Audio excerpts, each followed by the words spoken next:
Já a seguir, o Semanário Económico.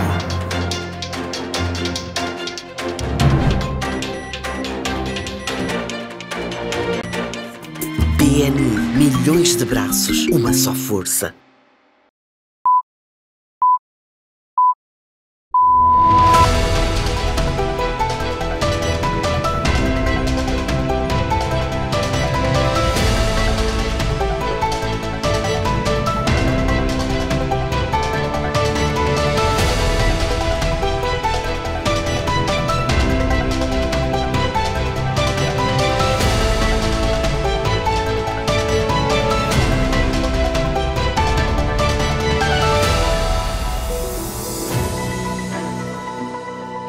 Boa noite, bem-vindo. É hora de atualização econômica aqui na STV Notícias com o programa Semanário Econômico. Vamos então conhecer os títulos dos temas elencados para preencher os próximos 60 minutos sensivelmente de duração deste espaço.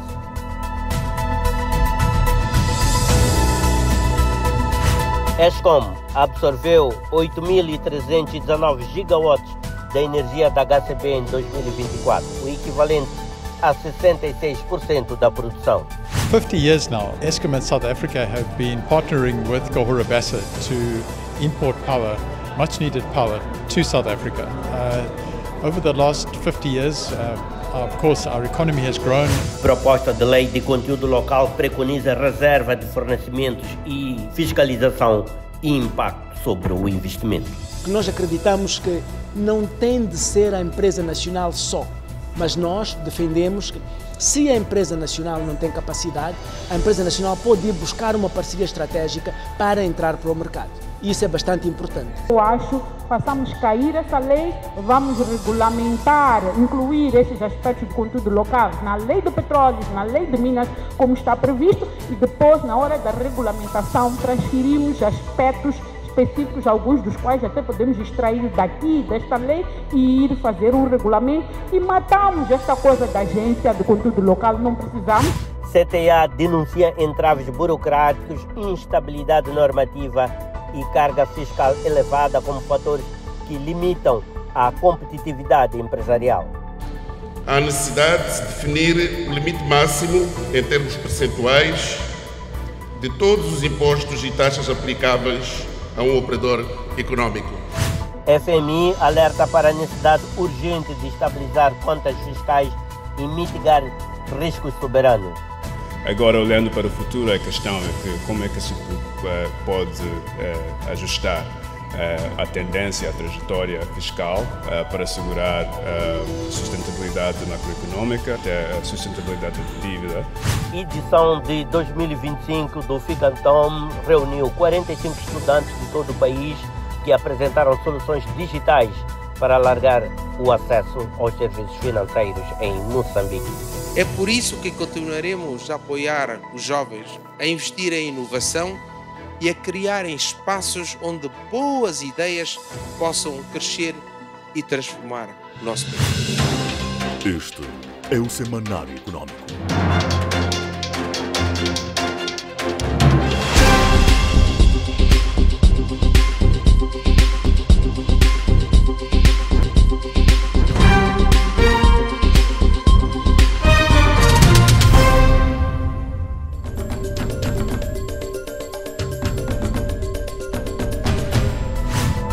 Vamos descortinar então alguns aspectos que estão por detrás das histórias que tivemos a oportunidade de lançar aqui nas manchetes da primeira desta edição do Semanário Econômico, começando pela lei do conteúdo local, ou melhor, pela proposta de lei de conteúdo local que entra na sua fase decisiva, aguçando assim as expectativas relativamente a uma melhor participação das empresas nacionais, sobretudo as PMEs, na cadeia de valor da indústria extrativa de Moçambique, e dessa forma almejar maiores ganhos para a economia doméstica. Esta questão de codificar aquilo que são os princípios de conteúdo local numa lei de conteúdo local é realmente louvável. Atribuir um carried interest demasiado elevado num projeto Greenfield pode inviabilizar um projeto. Quais são as demandas de bens e serviços da indústria que realmente nos interessam regular?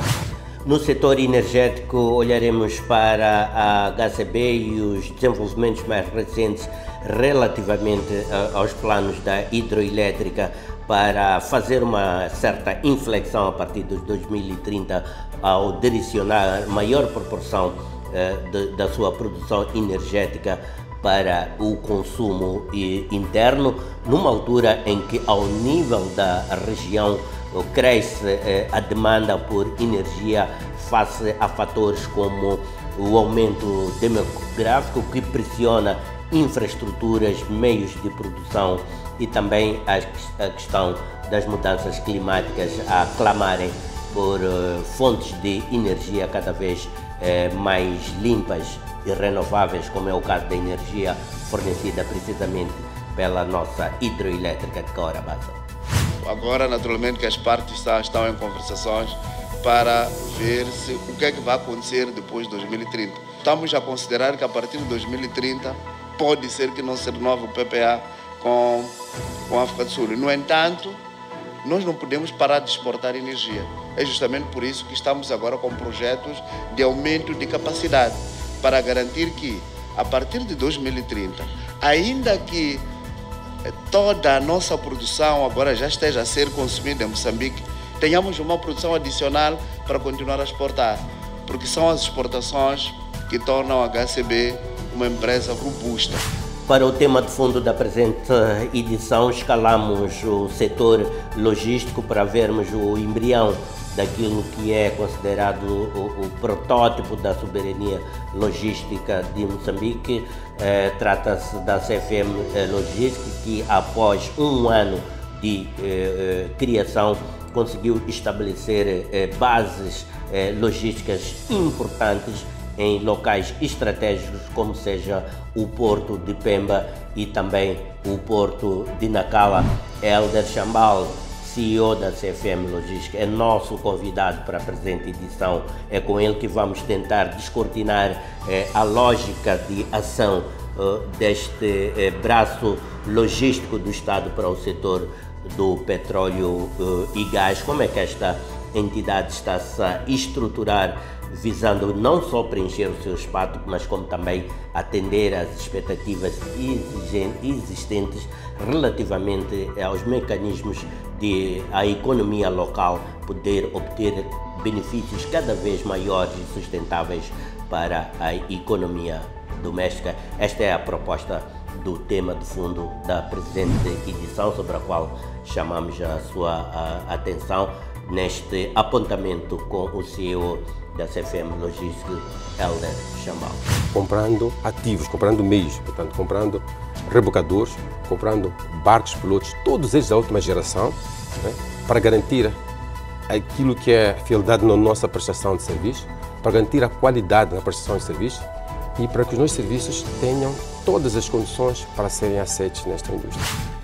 Estas são as propostas informativas que trazemos para a presente edição do Semanário Econômico. O desenvolvimento destas e outras notícias logo a seguir ao curto intervalo. Quando voltarmos, estaremos no nosso bloco de atualidades para esse exercício informativo aqui no Semanário Econômico. Você está com o Semanário Econômico.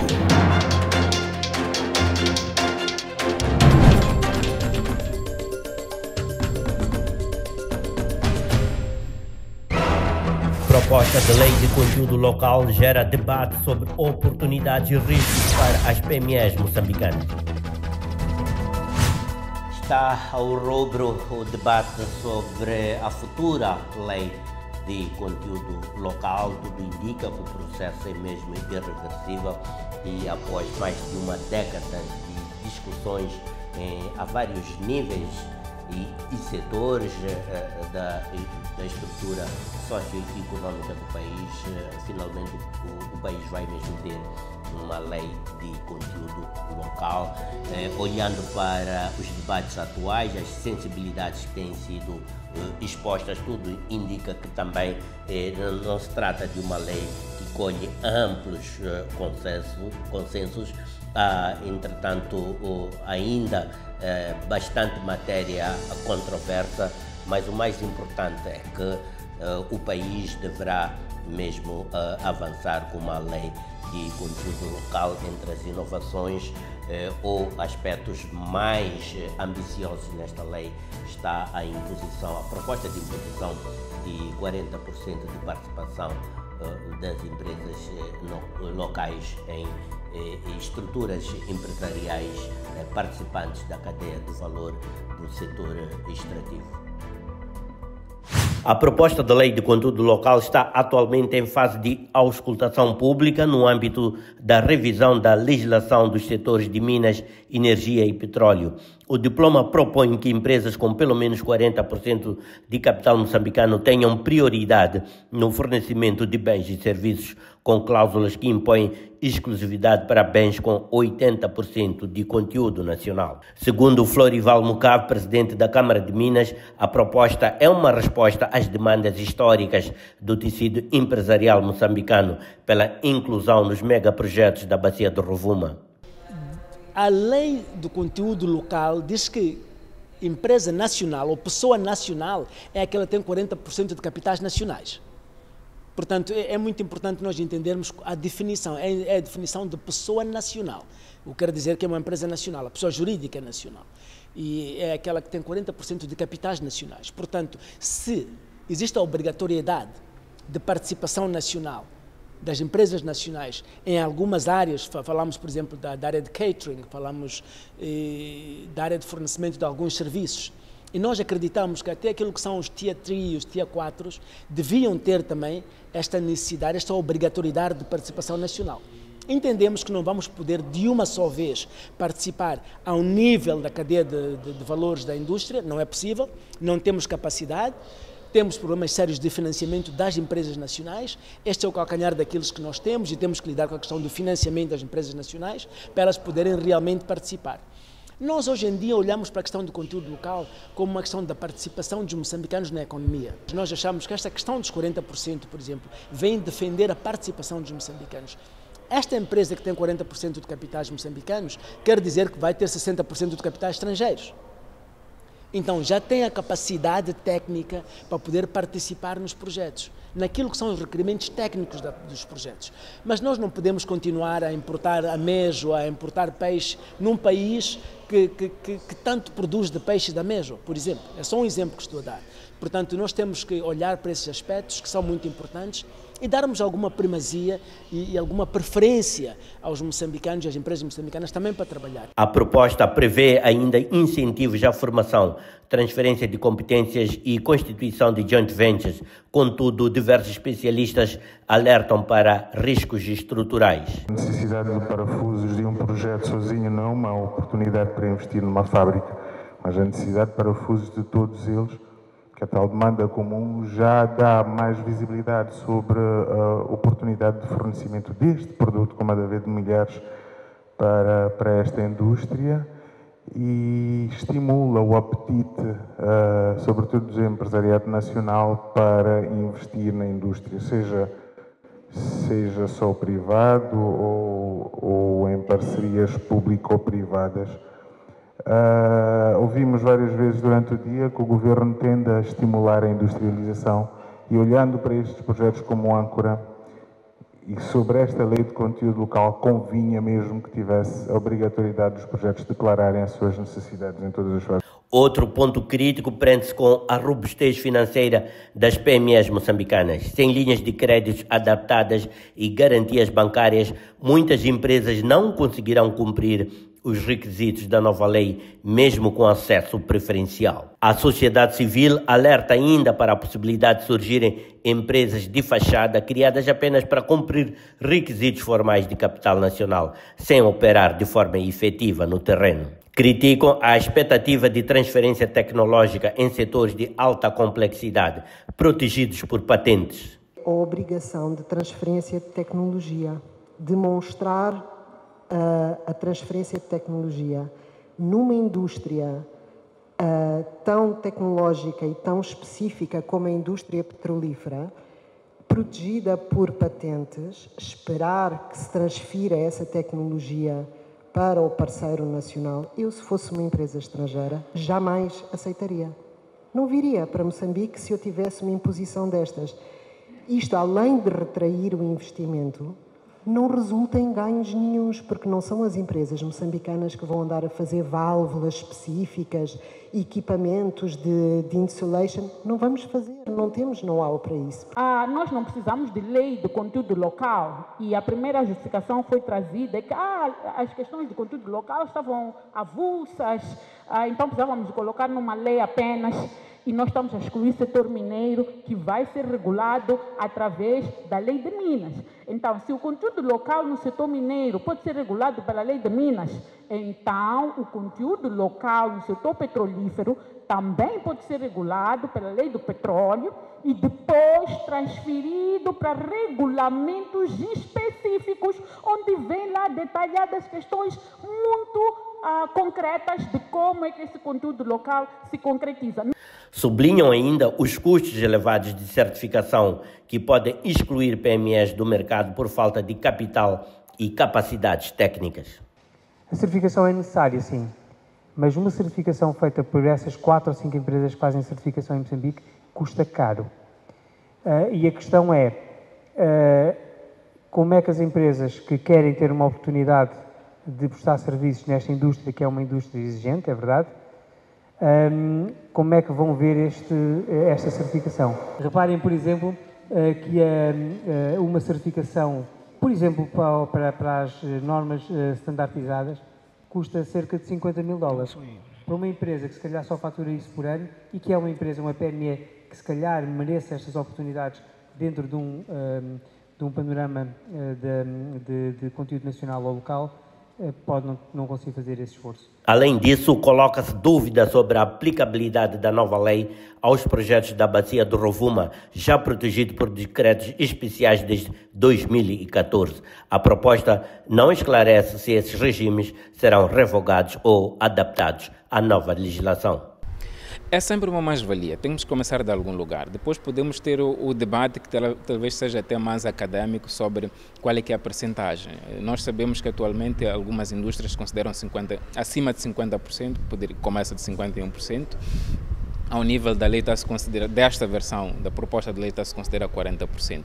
Agora, é preciso introduzir mecanismos que evitem a simulação, que venha o investidor estrangeiro pegar um moçambicano, colocar como acionista simplesmente para servir de capa, enquanto de facto não tem os tais 40% que a lei prevê. É preciso que se introduza mecanismos de proteção e para evitar este tipo de práticas que podem vir a acontecer, como já aconteceram no passado. A proposta prevê ainda a criação de uma agência de conteúdo local, com poderes de regulação, fiscalização e aplicação de sanções.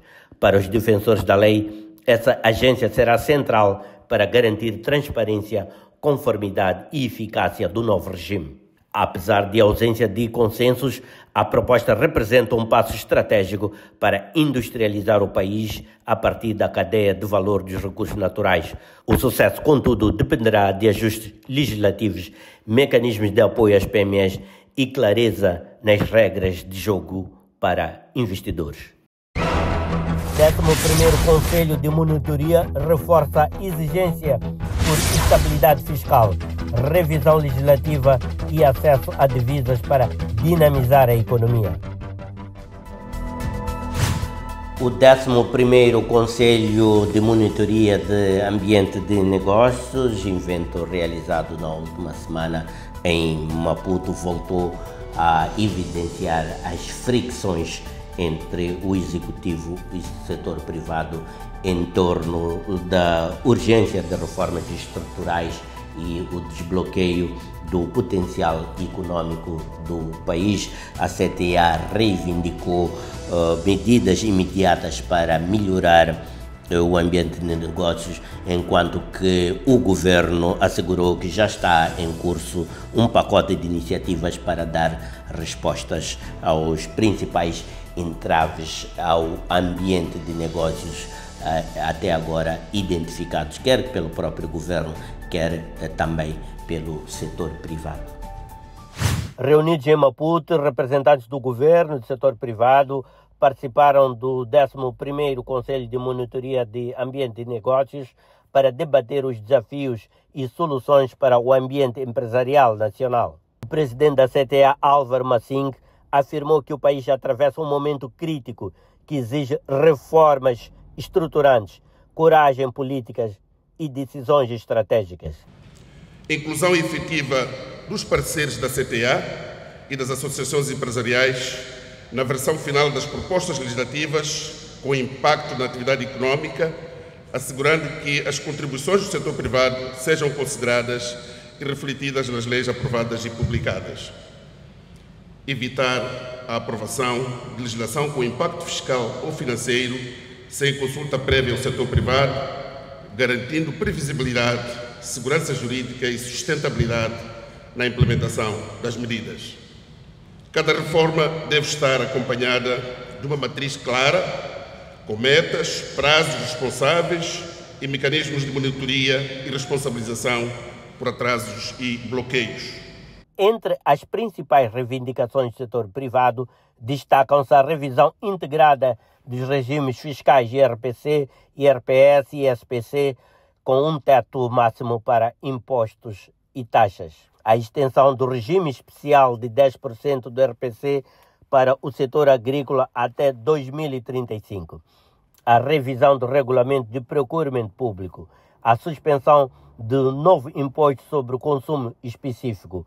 A criação de um sistema mais transparente de participação legislativa. Por sua vez, a primeira-ministra, Bem-vinda Levi, garantiu que o Executivo está comprometido com a melhoria do ambiente empresarial. Sublinhou que o Programa Quinquenal 2025-2029 prevê uma transformação estrutural da economia assente em políticas criativas e inclusivas. A implementação efetiva destas ações, com o objetivo de alavancar e dinamizar as atividades econômicas, requer a entrega abnegada de cada um dos diferentes níveis do diálogo público-privado, por forma a alcançarmos os objetivos almejados, isto é, a melhoria contínua do ambiente de negócio, a atração de mais investimento e o crescimento acelerado da nossa economia. É neste contexto que se recomenda o estabelecimento de um quadro regulatório estruturado para a gestão, implementação e monitoria das reformas para a melhoria do ambiente de negócio. Este instrumento deverá ser elaborado o quanto breve possível, por forma a permitir uma implementação efetiva, o mais estruturada das reformas a serem materializadas ao longo do quinquênio. A CTA reiterou ainda a necessidade de regularização das dívidas do Estado a fornecedores e manifestou total disponibilidade para colaborar no reforço das micro, pequenas e médias empresas, particularmente no acesso a financiamento e inserção nos mercados. Energia da HCB sustenta a região, mas repatriação para uso doméstico muda o jogo regional. A hidroelétrica de Caorabassa, que fornece energia limpa e estratégica para a África Austral, está neste momento a redefinir o seu papel regional.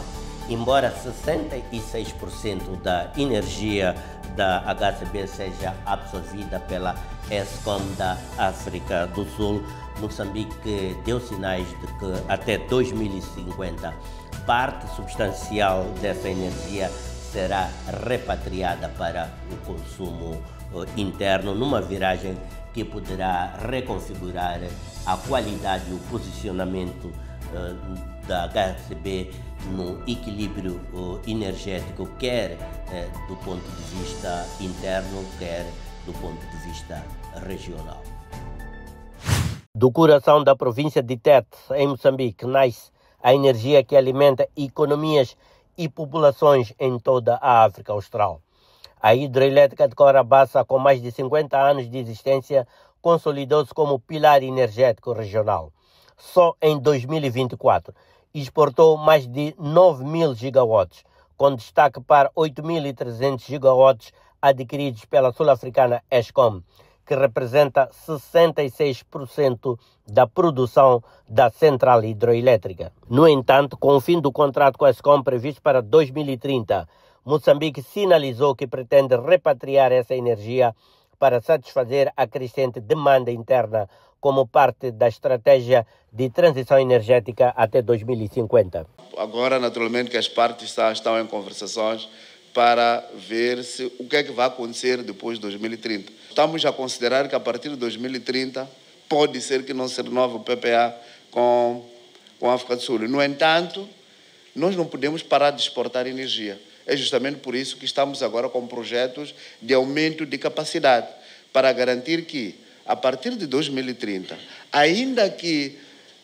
toda a nossa produção agora já esteja a ser consumida em Moçambique, tenhamos uma produção adicional para continuar a exportar, porque são as exportações que tornam a HCB uma empresa robusta. A eletricidade de Moçambique, por sua vez, aumentou o fornecimento a ZESCO da Zâmbia de 50 para 90 megawatts, mostrando maior envolvimento no mercado regional. For 50 years now, Eskom and South Africa have been partnering with Cahora Bassa to import power, much needed power, to South Africa.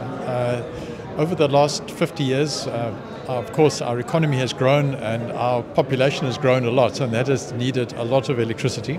And we've been very glad to import power, especially because it's environmentally friendly, it's green power, which is, of course, good for the environment, and has helped us to establish our economy and to provide electricity to our citizens. We have approximately 90% of South African homes have got electricity, and that is because of the power that we've had from power stations such as Cahora Bassa.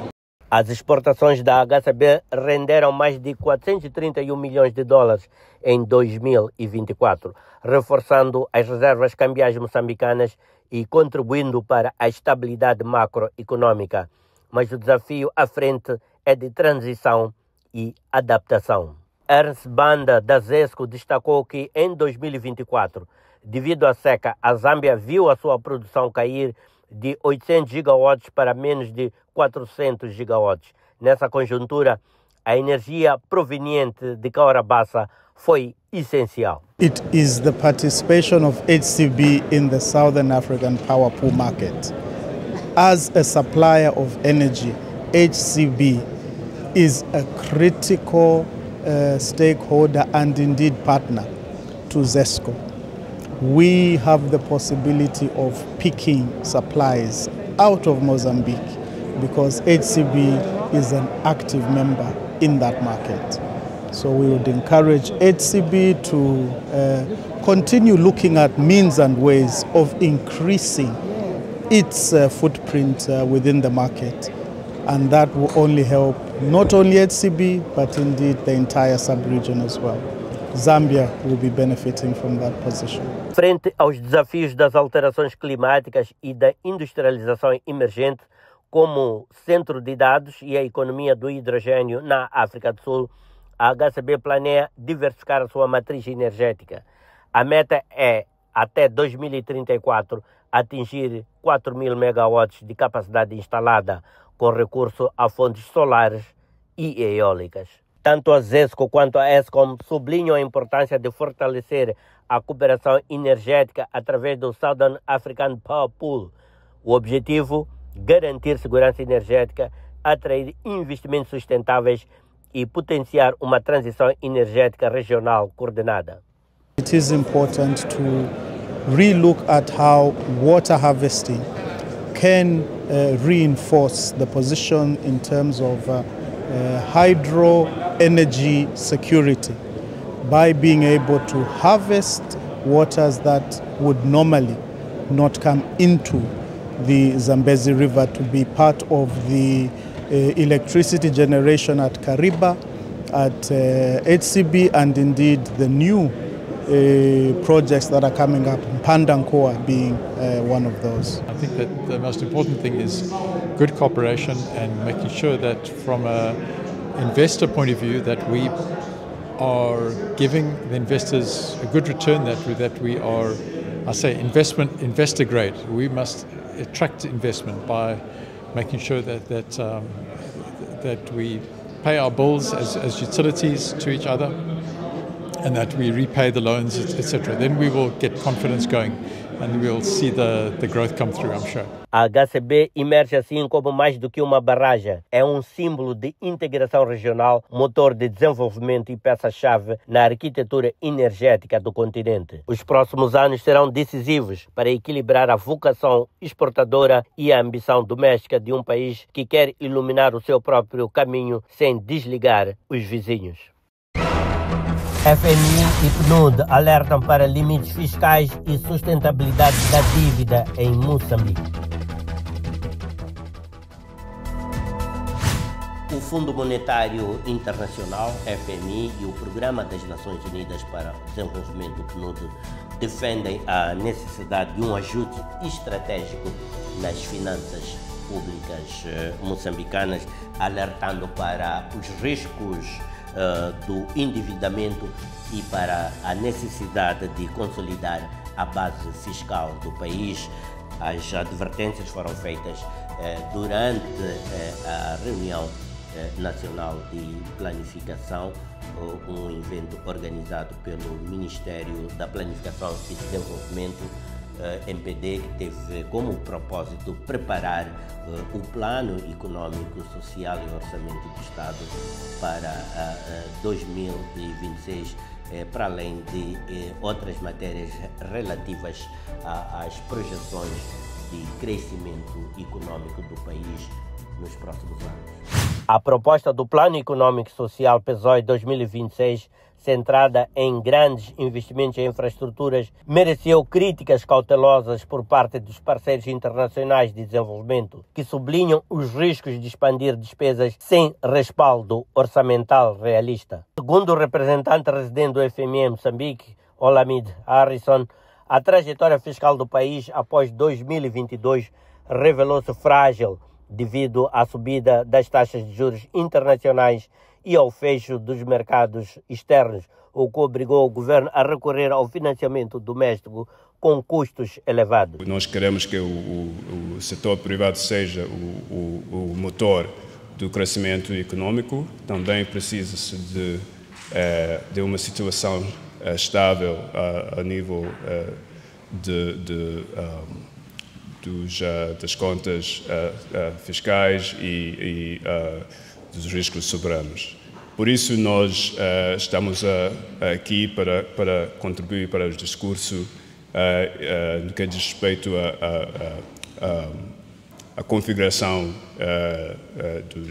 tanto do lado das receitas e das despesas, composição das despesas, e de forma de ajudar com esta necessidade de ajustamento e como usar o orçamento como um instrumento de governação para atingir os objetivos deste novo governo e neste novo mandato. O FMI indicou que Moçambique solicitou um novo programa com o fundo, estando as partes em fase inicial de negociações. Também o PNUD enfatizou a urgência de reforçar a arrecadação de receitas, clarificar as competências entre os vários níveis da administração pública. Precisamos de ter um código de postura certo, que defina os limites da arrecadação das diferentes administrações ao nível territorial, provincial, distrital e municipal, porque o que nós vemos em prática como parceiros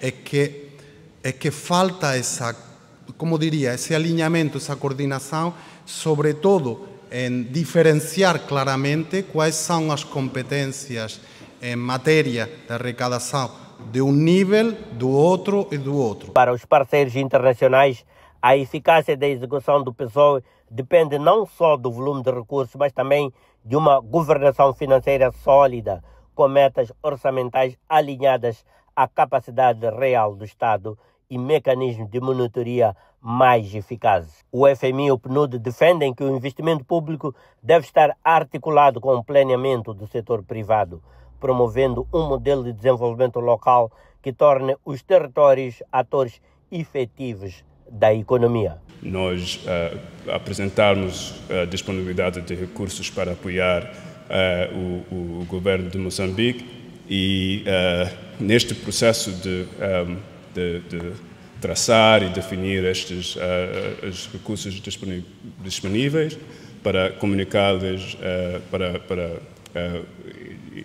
influenciar e para informar o processo de planeamento e do orçamento. A ideia, do nosso lado, é poder continuar a apoiar e dar contribuição, mas com uma lógica também de dinamizar os territórios, que os territórios tornem-se também atores muito mais ativos de desenvolvimento e apenas investidores, digamos, nos serviços públicos. Primeira fase do Fundo de Desenvolvimento Econômico Local conta com cerca de 859 milhões de meticais, integrando fundos do Estado e parceiros de cooperação. O governo está já a preparar o plano econômico e social e orçamento do Estado para 2026, dados neste momento sinalizados pelas autoridades competentes indicam que o ênfase do PSOE 2026 vai para setores como infraestruturas públicas, particularmente nos setores do transporte, agricultura e pescas, que deverão consumir mais de 80% do orçamento programado. Tratou-se de um evento no qual ficou claro que a sustentabilidade macroeconômica é essencial para impulsionar o crescimento liderado pelo setor privado. Durante a primeira reunião nacional de planificação do Ministério da Planificação e Desenvolvimento, realizada em Maputo, foi partilhada a visão preliminar do PSOE 2026, que deverá guiar o próximo ciclo econômico. O plano coloca em destaque 4 pilares estratégicos com foco predominante nas infraestruturas produtivas, organização territorial e logística. O plano prevê uma distribuição orçamental com 82% dos recursos destinados a áreas como a Estrada Nacional número 1, pontes, ferrovias, infraestruturas de educação e saúde, bem como programas de agropecuária e pescas. Da simulação que fizemos, achamos melhor que seria prudente darmos prioridade ao pilar de infraestruturas, organização e crescimento territorial. Contudo, o próprio MPD reconhece que a exiguidade dos recursos financeiros constitui um obstáculo para a concretização das metas. A economia moçambicana, ainda em desaceleração, apresenta um espaço fiscal estreito, o que obriga o governo a fazer escolhas duras quanto à alocação de recursos. A previsão de crescimento do Produto Interno Bruto para 2026 é de 3,7%, superando os 2,9% projetados para 2025, embora continue aquém do necessário para transformar estruturalmente a economia nacional, ainda excessivamente dependente de recursos naturais. A sociedade civil manifestou preocupações sobre a consistência e credibilidade do processo de planificação pública. A crença no documento de planificação é muito alta nesse país. As pessoas não acreditam na planificação. Primeiro, porque o que pedem não é o que recebem e o que escrevem não é o que é financiado. Então é preciso mudar essa cultura da crença. Como aumentar a confiança?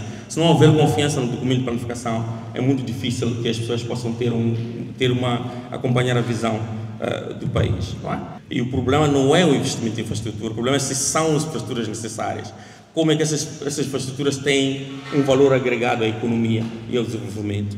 O ministro da Planificação e Desenvolvimento, Salim Valá, reconheceu os desafios e apelou à racionalização dos recursos com cortes nas despesas de funcionamento e viagens supérfluas. Defendeu ainda Salim Valá uma visão de longo prazo assente na transformação econômica estrutural, baseada numa abordagem estratégica orientada para resultados. Queremos transformar a nossa economia, deixar de ser uma economia muito dependente da exploração de recursos primários. Queremos criar mais empregos, empregos de qualidade. Pilar 2, de novo, transformação social e demográfica. É mudar. Mudanças profundas. Mudanças profundas requerem visão, estratégia, liderança. Ver como é que nós chegamos a um ponto de equilíbrio, não é? Porque as infraestruturas são importantes, mas pode não ser só as infraestruturas, são muito importantes naquela dimensão que nós aqui colocamos. O processo de consolidação do PSOE 2026 deverá continuar nos próximos meses, com destaque para a concertação com os diferentes setores e atores sociais, num esforço para alinhar as políticas públicas com os anseios da população. Vodafone M-Pesa consolida o Finkaton como incubadora de inclusão financeira jovem. A edição 2025 da iniciativa M-Pesa Finkaton terminou na última semana com uma mensagem concludente e clara. A inclusão financeira começa com os jovens. A iniciativa envolveu mais de 45 estudantes oriundos de diversas universidades do país e que conceberam soluções digitais criativas e funcionais para promover a inclusão no acesso aos serviços financeiros em Moçambique, sobretudo naquelas zonas consideradas as mais desfavorecidas. Ao fim de uma semana intensa de trabalho colaborativo, mentorias e prototipagem, o M-Pesa Finkaton 2025 culminou com a apresentação de ideias inovadoras que reforçam o papel da juventude como agente de transformação digital e social. Os participantes, oriundos de várias regiões do país, trouxeram propostas que vão desde jogos educativos para a literacia financeira até plataformas móveis que aproximam agentes financeiros de comunidades remotas. O presidente do Conselho de Administração da Vodafone M-Pesa, Salim Abdullah, destacou o que significa hoje o Finkaton em Moçambique. Permitam-me reconhecer que a vossa entrega inspira-nos e muito. Todas estas ideias demonstraram um profundo entendimento dos problemas reais da nossa sociedade e uma capacidade notável para transformar em oportunidades. Em Moçambique sabemos que o acesso aos serviços financeiros continua a ser um dos grandes obstáculos ao desenvolvimento, sobretudo nas zonas rurais.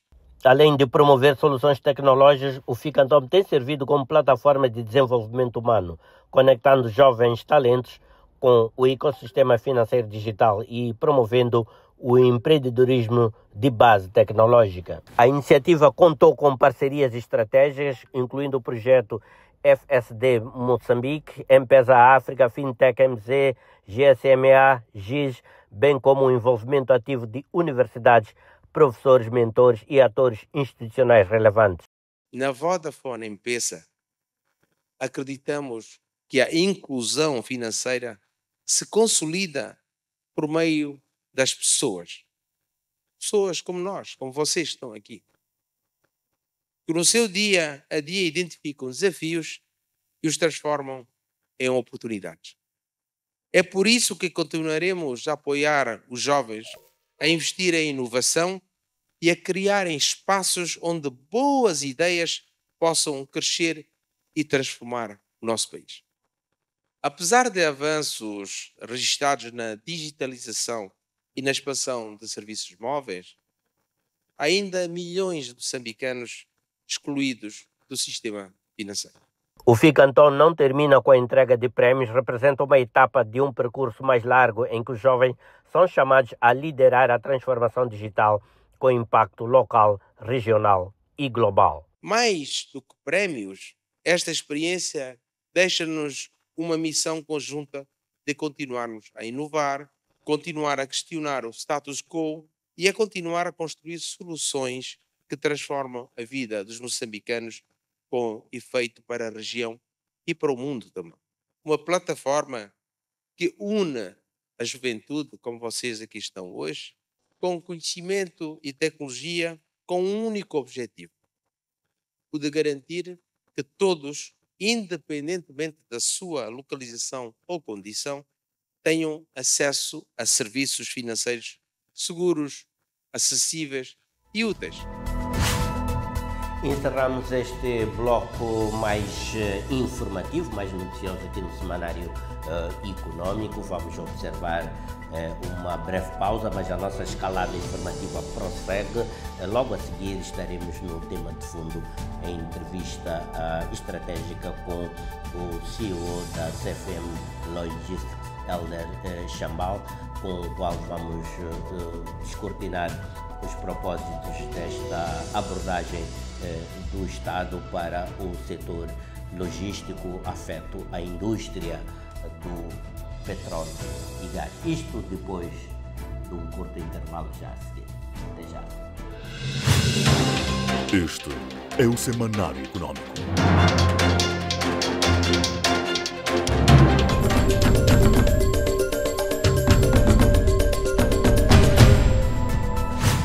A CFM Logística recebeu o mandato do governo para ser o braço logístico do Estado afeto à cadeia de valor da indústria de petróleo e gás.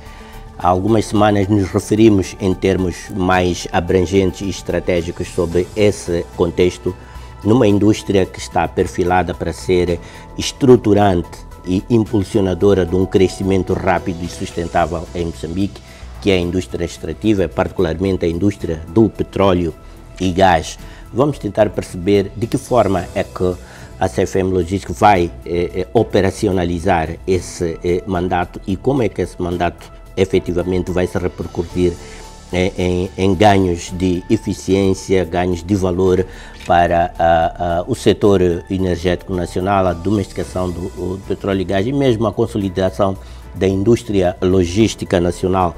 Para abordarmos este tema, tenho comigo o presidente da Comissão Executiva da CFM Logística, o Dr. Elder Chambal, se quiser o CEO da CFM Logística. Doutor, boa noite e bem-vindos a esta conversa. Obrigado pela disponibilidade de abrir um pouco esta casa e podermos perceber melhor, dadas as expectativas que existem na indústria do petróleo e gás, é pertinente perceber como é que os atores nacionais estão-se a posicionar e como é que aproveitam as oportunidades disponíveis. A primeira questão, mesmo para lançamento desta entrevista, era perceber qual é a proposta de valor da CFM Logística, a proposta de valor central da empresa enquanto operador logístico nacional no setor, queria dizer, de petróleo e gás. Muito obrigado por esta oportunidade, esta entrevista, para falar da CFM Logística, mas também creio eu que é para falar de Moçambique num todo nesta indústria de petróleo e gás. Bom, a CFM Logística é uma entidade que ela se enquadra e traz um valor a dois níveis.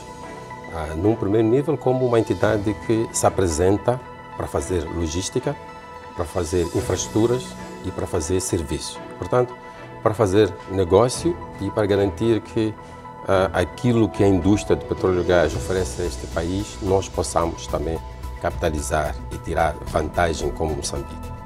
Mas, por outro lado, traz e agrega um segundo valor muito importante, que até se referiu na sua introdução, que é este de ser uma entidade que vem para apoiar, para suportar, para dar o seu contributo na indústria do petróleo e gás. O que nós temos estado a dizer, e até numa expressão muito simples, é aqueles que são os desafios, que são as preocupações das concessionárias, das contratadas, das subcontratadas, das empresas de engenharia que participam, são para nós oportunidades e com as quais trazemos soluções para que o projeto de Rovuma, os vários projetos de petróleo e gás sejam implementados. Portanto, queremos garantir que assim aconteça e estas são as duas dimensões em termos de valor que procuramos agregar a esta indústria. O que distingue a CFM Logística? Qual é o seu particular relativamente às restantes empresas que operam neste mercado que, como sabe, é altamente competitivo, é altamente exigente? Creio eu que naquilo que é a dimensão que foi definida para esta entidade, o que a distingue é por ela exercer duas funções muito importantes. Portanto, uma de ser um ator relevante, de ser um parceiro de todos aqueles que participam na indústria, mas a outra de ser uma entidade que, estando ligada ao Estado, tendo a sua gênese no Estado, ela procura participar e procura ser um complemento em benefício da indústria. Portanto, um complemento para favorecer a indústria. Este aqui é o grande papel, buscando necessariamente toda a experiência, todo o conhecimento que a empresa CFM Portos Caminho e Ferro tem, e que celebra este ano 130 anos de existência. Portanto, todo este papel a nível nacional que tem desempenhado, creio que ela traz como diferencial para a indústria, para que possa afirmar como empresa, para que possa também trazer as outras empresas moçambicanas que precisam de estar nesta indústria, e temos esta missão também, mas também para que possa afirmar Moçambique como um todo. Bem, como sabe, fizemos referência a isso anteriormente, estamos numa indústria normalmente exigente de capital intensivo, normalmente surgem barreiras para a participação de empresas nacionais, dados os requisitos, quer de qualidade, quer tecnológicos, que as entidades nacionais, empresas nacionais não conseguem reunir ainda. Do ponto de vista do CFM Logística, como é que se preparou para enfrentar esta situação? Ou, perguntando de outra forma, que tipo de meios operacionais e técnicos estão atualmente à disposição da empresa para assegurar a expectativa existente e a exigência do setor em que está inserido? A CFM Logística, ela surge como uma empresa de CFM. E dizer CFM é dizer, como eu disse, uma empresa que já tem 130 anos. Uma empresa que tem uma longa experiência de logística, em termos de serviços de logística, tem uma longa experiência em termos de infraestrutura, possui infraestrutura, mas também tem uma longa experiência em termos de serviço. É um provedor nato de serviço. E o que a CFM Logística faz é buscar todo um conjunto de recursos humanos que a CFM possui. Por exemplo, nós temos um grande cérebro em termos de engenharia, e o que nós fazemos não é inovar, é buscar todo esse recurso que já existe e ver como é que nós aplicamos agora para beneficiar a indústria do petróleo e gás. Portanto, um conjunto de experiência humana que nós temos. Mas também buscar aquilo que são as infraestruturas. Um aspecto essencial da CFM Logística é que ela tem um mandato muito claro, o mandato de usar as infraestruturas do CFM, portanto, tudo aquilo que são infraestruturas disponíveis e que possam ser capitalizadas para suportar e para beneficiar essa indústria. Vou dar um exemplo, ou alguns exemplos. Nós fazemos a gestão do Porto da Matola, e o Porto da Matola tem um potencial que pode também prestar e beneficiar a indústria. Nós participamos no Porto de Maputo, participamos no Porto da Beira, somos também acionistas. Temos a gestão direta e total do Porto de Nacala. E no caso específico do Porto de Nacala, o que nós estamos a fazer como CFM Logística é transformar um porto comercial numa infraestrutura que possa também acomodar aquilo que são as necessidades da indústria de petróleo e gás. E nós acreditamos que o potencial que o Nacala tem, a dimensão de Nacala e todo o investimento que o governo realizou para tornar o Porto de Nacala naquilo que é hoje como infraestrutura portuária, podemos agregar, podemos ajustá-lo, podemos fazer com que esta infraestrutura beneficie. Este é o mandato que nós temos. É uma entidade de suporte também às operações offshore, neste caso? Também é uma entidade de suporte às operações offshore, e aliás, nós já estamos a fazer operações nesse sentido.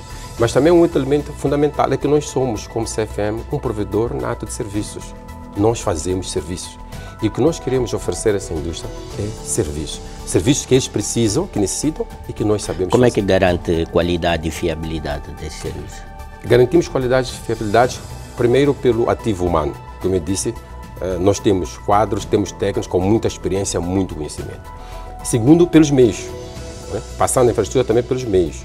E um exemplo claro é o exemplo de Nacala, em que para nós começarmos a participar na indústria de petróleo e gás, e muito particularmente em operações marítimas, nós fizemos um investimento de acima de 20 milhões de dólares comprando ativos, comprando meios, portanto, comprando rebocadores, comprando barcos pilotos, todos eles da última geração, né? Para garantir aquilo que é a fidelidade na nossa prestação de serviço, para garantir a qualidade na prestação de serviço e para que os nossos serviços tenham todas as condições para serem aceitos nesta indústria. Bem, a empresa é relativamente longa, não obstante herdar, digamos assim, este passado da empresa-mãe, mas ela opera de forma independente, autónoma, digamos assim. Que resultados concretos, que progressos concretos já foram verificados desde que esta empresa se apresentou e entrou em operações efetivamente? Olha, João, esta é uma excelente pergunta, porque esta pergunta dá-nos a oportunidade de falarmos de nós e do que é que estamos a fazer. Nós começamos as operações há mais ou menos um ano, temos um ano, em janeiro de 2024, e neste momento nós fazemos tudo aquilo que são operações portuárias ligadas à indústria de petróleo e gás no Porto de Pemba. Portanto, a nível do CFM, tomou-se essa decisão do Conselho de Administração de que a CFM Logística tem que tomar liderança, até porque o Porto de Pemba é um porto que está muito virado para atender aquilo que é a demanda na indústria de petróleo e gás. E o CFM já fazia isso desde 2011 e nós assumimos este mandato. Em julho de 2024, portanto vamos fazer agora também quase um ano, nós assumimos as operações marítimas. Portanto, os serviços marítimos no Porto de Nacala são feitos pela CFM Logística, como eu disse, com um investimento gigantesco que fizemos para garantir que esses serviços possam ocorrer.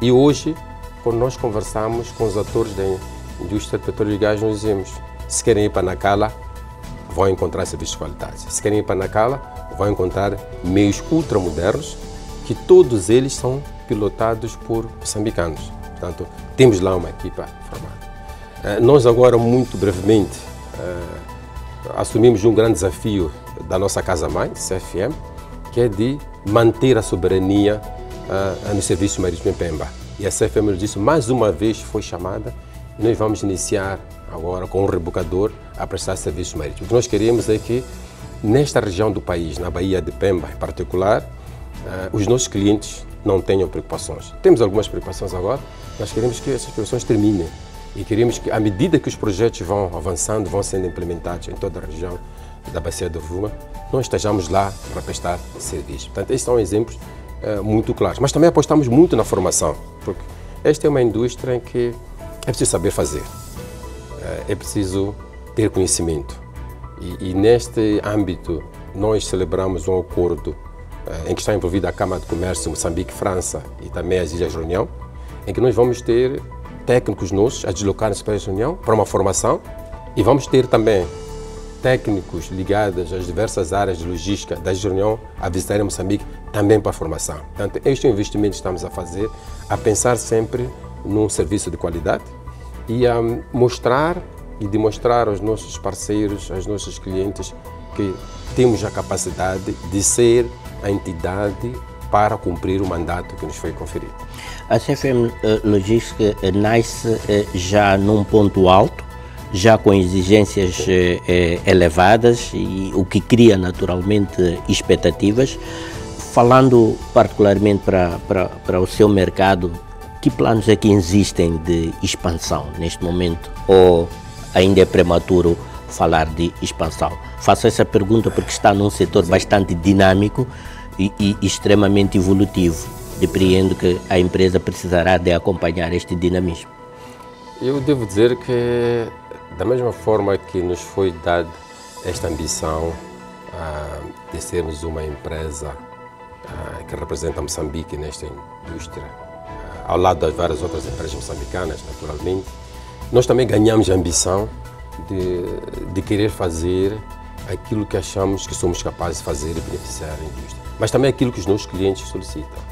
E nessa perspectiva, devo dizer primeiro que vale a pena saudar a decisão do governo de Moçambique em relação ao projeto Cora Norte, portanto, dar esta crença e dar este mandato, esta missão à CFM Logística de ser o operador marítimo para serviços offshore. Então, esta é uma grande ambição, é uma missão que estamos a preparar passo a passo, começamos a preparar já no ano passado, vamos continuar e temos a certeza que vamos conseguir materializar. Mas também temos a missão de continuar a nossa participação na bacia de Rovuma. Como eu disse, nós estamos em Nacala a fazer operações marítimas, estamos em Pemba a fazer operações marítimas. Queremos crescer e continuar a ser uma empresa que realiza operações marítimas em todo o país e muito particularmente para aquilo que forem as necessidades e as demandas na indústria de petróleo e gás. Nós temos a ambição também de ser um centro logístico por excelência. Eu falei de Nacala e em Nacala estamos a fazer um grande trabalho. Um trabalho de tornar Nacala numa referência, um trabalho de garantir que possamos aumentar o volume de negócios na Nacala para fidelizar todo o investimento que foi feito pelo governo de Moçambique. E nesse sentido, a nossa tarefa tem sido o que Nacala pode oferecer. É um trabalho que já fizemos, é um trabalho que inclusive estamos a apresentar a todos aqueles que são atores na indústria de petróleo e gás, temos estado a apresentar as concessionárias, temos estado a apresentar as contratadas. Esta é uma grande ambição que nós temos, mas também temos a ambição de ter mais e muito mais moçambicanos a trabalhar nesta indústria. Nós temos estado a fazer uma grande reflexão e a pensar que o trabalho que tem sido feito pela Escola Náutica de formar moçambicanos que podem alimentar essa indústria tem que ser continuado. E como é que nós continuamos? Nós queremos oferecer a oportunidade destes moçambicanos poderem fazer aulas práticas, ganhar mais experiência. Nós queremos que, quando começar uma maior frota de navios que possam atracar, esses moçambicanos possam participar e estar lá presentes. Portanto, é toda esta ambição que nós temos nesta dimensão para que Moçambique tenha um ganho elevado e para que a CFM Logística seja um ator relevante neste processo. Neste contexto, já está a CFM Logística a considerar as parcerias estratégicas para uma melhor integração e sustentabilidade nesta importante cadeia de valor da economia nacional? Sim, nós temos, desde que nós surgimos, nós privilegiamos sempre as parcerias. As parcerias com entidades nacionais, nós temos parcerias com empresas moçambicanas. Apesar do nosso escopo de atividade, nós não sabemos fazer tudo também. Temos que reconhecer que é preciso trazer outras empresas e é preciso criar oportunidades. Aliás, a empresa CFM tem tido sempre esta cultura de muitas vezes ser o pivô, ser o primeiro a aparecer, mas depois agrega consigo um conjunto de empresas moçambicanas. E um exemplo muito simples que eu posso partilhar é para aquilo que vão ser as necessidades da indústria, vamos precisar de empresas de catering, que fornecem alimentação. E essa não é a nossa atividade, e nós já estamos a fazer um trabalho de procurar identificar quem pode fazer. Vamos precisar de empresas que estejam ligadas à área de construção, para fazer algumas atividades. E nós estamos a identificar quem pode fazer conosco, porque não é necessariamente o nosso escopo. Mas também temos estado a olhar mesmo a nível do setor empresarial do Estado. Que parcerias podemos estabelecer com a cidade de Moçambique? Que parcerias podemos estabelecer com a Petromoc? Pois são entidades deste setor energético. E que parcerias podemos estabelecer com outras empresas, mesmo de linha privada? Em termos de parcerias internacionais, sim, como eu disse, temos uma parceria já estabelecida com as Ilhas de Reunião. Temos também uma parceria a nível de serviços marítimos que já desenvolvemos, que é uma parceria mais de formação, portanto, trazer uma outra experiência, trazer um conhecimento novo sobre as operações marítimas, mas nós continuamos a fazer. O que é importante é que queremos que sejam parcerias úteis, que agreguem valor e que permitam fazer crescer esta empresa e fazer com que possamos melhor exercer nosso papel. Nota-se aqui na resposta que me deu uma forte e bastante clara ambição da CFM Logística, mas esta ambição Qual é a ambição, como é que define esta ambição do ponto de vista de orientar esta trajetória da CFM Logística no contexto da logística nacional, mas também olhando para a questão regional, porque este é um setor fundamental para a integração econômica regional?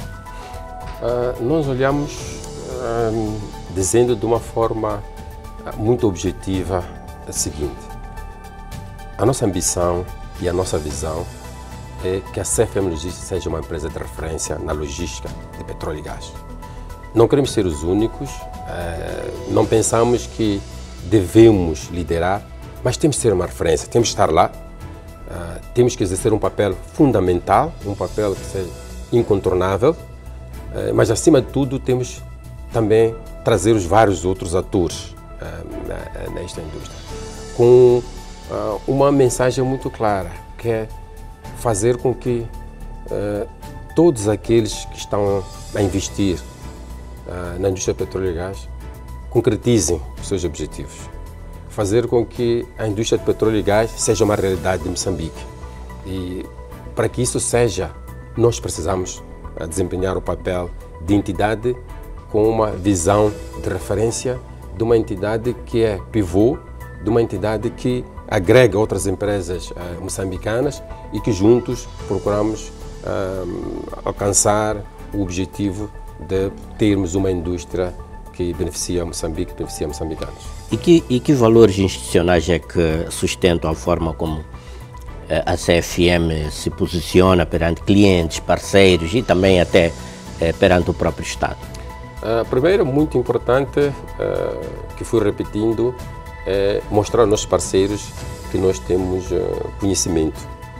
Portanto, temos ativos humanos, temos recursos humanos com qualidade e capazes de prestar serviço. Mostrar eficiência. Aliás, uma das razões do surgimento da CFM Logística e esta decisão de separar a CFM-EP e a CFM Logística é numa base do entendimento de que temos que ter uma empresa que se comunica com os seus clientes na forma que é expectável para os seus clientes. Então, a eficiência é muito importante para a CFM Logística. Um outro elemento fundamental, olhando para aquilo que é o país, nós procuramos trazer soluções duradouras e soluções de longo prazo. Ou seja, não pensamos que prestamos serviços só para hoje, pensamos que prestamos serviços para amanhã, para depois da manhã e para gerações vindouras. Nós procuramos transmitir que CFM Logística é Moçambique, está para Moçambique e é um valor fundamental nesta indústria. Bem, mesmo a concluir, como é que já se referiu de certa forma, se calhar aqui a oportunidade para frisar, já se referiu que a empresa não tem a obstinação de ser líder, mas quer ser uma referência. A pergunta que lhe coloco é como é que a CFM Logística pretende ser reconhecida no mercado, apenas como prestadora de serviços ou como um agente estratégico de desenvolvimento logístico e energético de Moçambique? Eu acho que, usando esta última mensagem sua, como um agente estratégico de desenvolvimento de Moçambique, como uma entidade que, de forma estratégica, ela participa para desenvolver este país. E ela participa, como eu disse sempre, trazendo outros atores. E ela participa porque ela vem já com um conhecimento, com uma cultura de uma empresa-mãe, CFM-EP, de 130 anos, e buscando toda essa experiência, todo esse conhecimento, então ela traz para esta indústria. E repare, João, que o nosso setor é um setor incontornável em termos de logística. E mais importante ainda, nesta fase, a logística é fundamental para garantir a implementação destes projetos da Bacia de Rovuma. E se nós não estamos lá, se nós perdemos esta oportunidade, se nós não fazemos a logística, não prestamos serviço, portanto, é uma perda muito grande para o país e é uma perda que dificilmente podemos recuperar. Então, a nossa presença é estratégica, é oportuna, mas é uma presença que ela deve sempre agregar valor para Moçambique, para os moçambicanos, para os vários outros atores e juntos fazermos desta indústria de petróleo e gás uma indústria de sucesso e que no final do dia representa um ganho para os moçambicanos, produz a riqueza para Moçambique. Dr. Helder Chamal, muito obrigado, estou satisfeito com as respostas que nos deu e desejar os maiores sucessos. Daqui a algum tempo cá voltaremos para conferir alguns dos progressos e ambições que também foram aqui afloradas nesta conversa. Muito obrigado e até a próxima.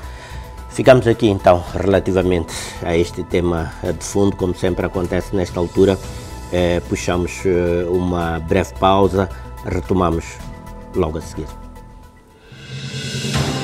Este é o Semanário Econômico. E de forma fugaz fizemos a presente edição do Semanário Econômico. Estamos precisamente em movimentos de retirada, tempo apenas para recordar as incidências da presente edição. Energia da HCB sustenta a região, mas repatriação para uso doméstico muda o jogo regional. Pode ser que não se renove o PPA com a África do Sul. No entanto, nós não podemos parar de exportar energia. É justamente por isso que estamos agora com projetos de aumento de capacidade. Infraestruturas lideram prioridades do Plano Econômico e Social e Orçamento do Estado para 2026, mas restrições orçamentais impõem dilemas. Queremos transformar a nossa economia, deixar de ser uma economia muito dependente da exploração de recursos primários. Proposta de lei de conteúdo local gera debate sobre oportunidades e riscos para as PMEs moçambicanas. Esta questão de codificar aquilo que são os princípios de conteúdo local numa lei de conteúdo local é realmente louvável. Quais são as demandas de bens e serviços da indústria que realmente nos interessam regular? 11º Conselho de Monitoria reforça a exigência por estabilidade fiscal, revisão legislativa e acesso a divisas para dinamizar a economia. A necessidade da atualização do imposto simplificado para pequenos contribuintes, o ISPC. Nada mais já a dizer por hoje, está feito o Semanário Econômico desta semana. Fizemos com imenso prazer e responsabilidade e agradecemos por isso a atenção que nos quis dispensar. Renovamos o convite para a próxima semana, precisamente aqui no seu canal de eleição, na STV Notícias, quando forem 22 horas de quinta-feira, para mais uma edição do Semanário Econômico. Tenha uma semana bastante produtiva. Nós voltamos a ver daqui a uma semana. Boa noite.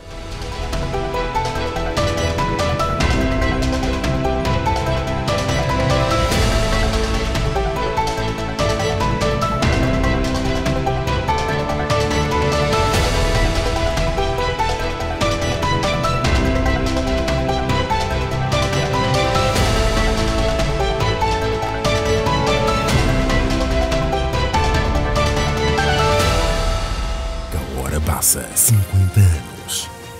O orgulho de Moçambique.